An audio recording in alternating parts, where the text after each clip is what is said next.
else's yard just accumulate rubbish. I think it's when we bring straw into the yard, it just turns into mud. It just ends up everywhere. Just had a little scrape up while it dries up a bit this morning. Well, the lads are having a scrape up, I'm going to go spraying. Rob's doing the 50-hour service on the Corvus. It's a little Yanmar engine it is. Like you don't have a mini digger. Supposed to be getting an electric one on demo, which should be quite handy. This was a bean stubble. It's now getting a pre-emergent spray. As you can see, little green luminous lines of wheat growing. Bean trash on top. Weeds should be dying off because they were glyphosated a week ago maybe. Bit of fat hen in it as well, but we can sort that out with other herbicides. But to those that say you need to plough, what is the point at all, other than the fact it would look nicer and prettier because you wouldn't see the trash. But when I get to the end here, I'm gonna stop and I'm gonna show you. This is the biggest problem with direct drilling. It's the mindset. You look across that field, it looks awful. It looks like nothing's growing. But if you turn to the side and look down the rows, what is wrong with that? Got a little bit of slug damage. But all this residue, an old Coke can, and weeds, they're just protecting the soil from getting beaten by the rain. They'll die off and shrivel up just like that bit has there. And the wheat will just come up through and flourish. So by May, you won't tell at all. The other thing is as well, any weed seeds are kept in the top sort of inch of soil where we can treat them. So the pre-emergent spray should finish them off. The glyphosate should have finished the other lot off. If we'd have ploughed it underneath, yeah, we'd have had nice black soil with nice green rows and it would look absolutely stunning. But them weed seeds you've buried will just take a lot longer to appear, and will probably appear in the crop in May, March, April, something like that. So we try and keep them in the surface. The structure was already there because it's such an amazing dry summer. So yeah, that's direct drilling. If we'd have ploughed it, we'd have burnt a lot of diesel, we'd have released a lot of carbon. Then once we ploughed it, we're then going to make a seed bed and get it firm again before it's straight in. I'm just going to go and check the oilseed rape, so the back of Brook House. Anyway, I just thought to show you with no cars on the drive because it looks quite nice with no cars on the drive. Andrew's putting a hedge cutter on Nemo. Jim, the hedge cutter's not orange and then it'll all match because the flail matches, the rims match and the orange on the cars match. Just in the office, there's obviously quite a bit of stuff here now ready to go. We've got the proof of the calendar, so that's going to have a wire thing like this last year did.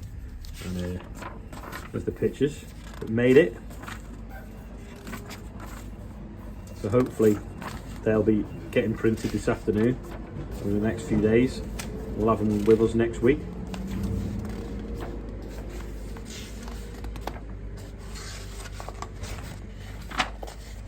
It made it. Everyone says that's the best picture on here. Sunset's amazing. Sunrise. And then this one's pretty good with the old 49 on it. Off it goes!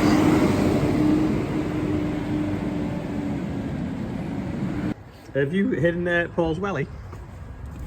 Come on, bring it here. Bring it here.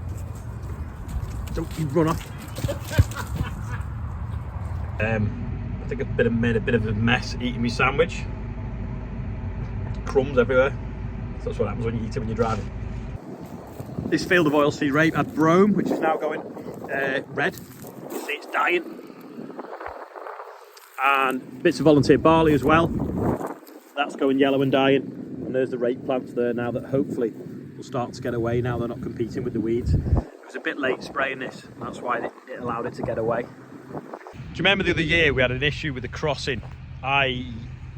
When you ring up, you ask them to confirm which crossing you're at, and they will tell me which crossing I'm at, and then I know they've checked.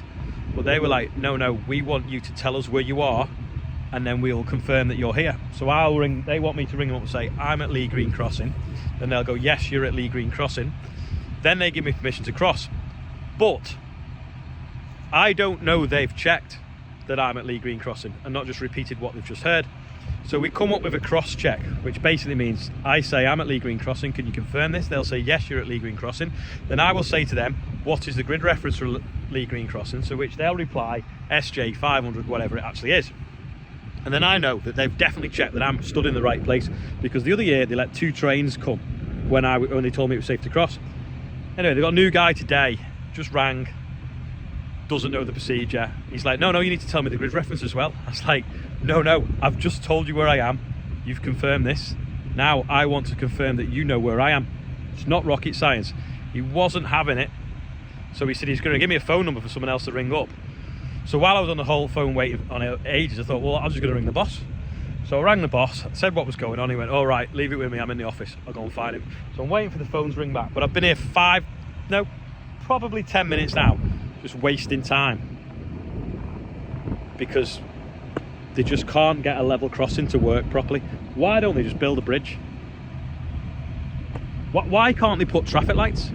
Why can't they move them gates over by that sprayer so that I can come inside the gateways, ring, cross once, open the other gate, cross in, and then carry on spraying? Now, because them gates are so close to the tracks, I have to open them, cross the tracks, open the other side, cross back to the tracks, get in a vehicle, cross over, cross back to close the gate, cross back to be on the side of my own. 5 times I have to cross them tracks just to cross it once. If they move the gates back, they could reduce that down to once. So every time I spray this field, I cross them tracks 10 times instead of twice. Absolute joke that they just can't get it right. Anyway, got permission to cross in the end. They've actually stopped the train for me. I can see it, going about bush. There it is. Bit random, but yeah, 5 times I've got to cross because they don't put them gates set back so I can get the vehicle between. I'll show you this here. So obviously it's coming up really nice over here, and it's quite strong land this. But can you see the grass strip there and there? That's last year's tram lines, which were now going back down. But you can see the wheat's growing quite nicely in them. Now it might not yield over much because it could obviously have a little bit of compaction, but it doesn't matter. I've only sown them so we don't get any runoff and it holds me up a bit better. But lots of people go and rip the tram lines up every year, but we always keep them in the same place, and we want them hard so that when we're going through with the sprayer, we're not sinking. You know, we want them to just be like the M6, if you will. Anyway, just putting this on now with 200 litres of water, so it's quite a heavy dose. The ground's also black and moist, which is good because it'll mean that it'll work a lot more effectively, the spray. Just a little tip actually, I'm getting out now to ring up for the level crossing again. And although my phone's on charge in the cab, I always take it with me every time I get out of the cab, because if you ever have an accident, you don't want to have an accident and have your phone in the cab. So this is dangerous crossing the track, so I want to make sure I've got the phone with me. But even anything I'm ever doing, I always take it with me. It's one of the things that I saw on a course once. It was like, never leave your phone in the cab. Well, for 2 reasons. The lads could grab hold of it and go on Facebook, put stupid things on. But the main thing is to make sure that you've got it with you, because it's your lifeline when you're working on your own, which is what I seem to do most of the time. Remember the field that the trees were growing in when we were cutting the beans? Well, this is it now. Looks alright, doesn't it? Now I've got wheat growing in it. From the other direction, it looks absolutely stunning. It's like drill ribbon wide there, but it's pretty good, isn't it? That's not on this because the headland's got it. It just looks like it is. It's not bad. 3-0, and I've just finished. So I've just done, I don't know, about 60 or 70 acre block, and it worked out pretty much bang on. I mean, it's written 8 litres now, but it's a bit bumpy, but I'll probably go on a different spray tomorrow, so it's nice to just run the tank completely empty. It's that time of day that we look at the case. No, it's not. It's the birthday bumper. So we've got Tim, I can't pronounce your second name, sorry, Aria, Sam Olive, Lorraine Stellings, Simply Beautiful Honey. Now there's a link underneath because he's got some sunflower honey, so I'll put a link to his website underneath if you want some honey that came off the sunflowers.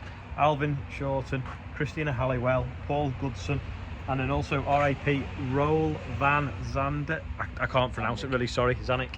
He is from Canada, and sadly he passed away on Sunday, and apparently when they were looking at his iPad, the last thing he watched was one of my videos, which kind of upset me a bit, but apparently it was a couple of days before that, but that was one of the last things he used his iPad for. So we've lost a viewer. But yeah, that's it. Happy birthday everyone on there and anyone else whose birthday it is. That's all for today. I'll see you tomorrow. Actually, one last thing. I was just saying to Rob that the birthday bumper has done nearly like 200 quid just today, and it's a 10-4 Rubber Duck. Who remembers that? What song? Name the artist. Anyway, I'm going. See you later.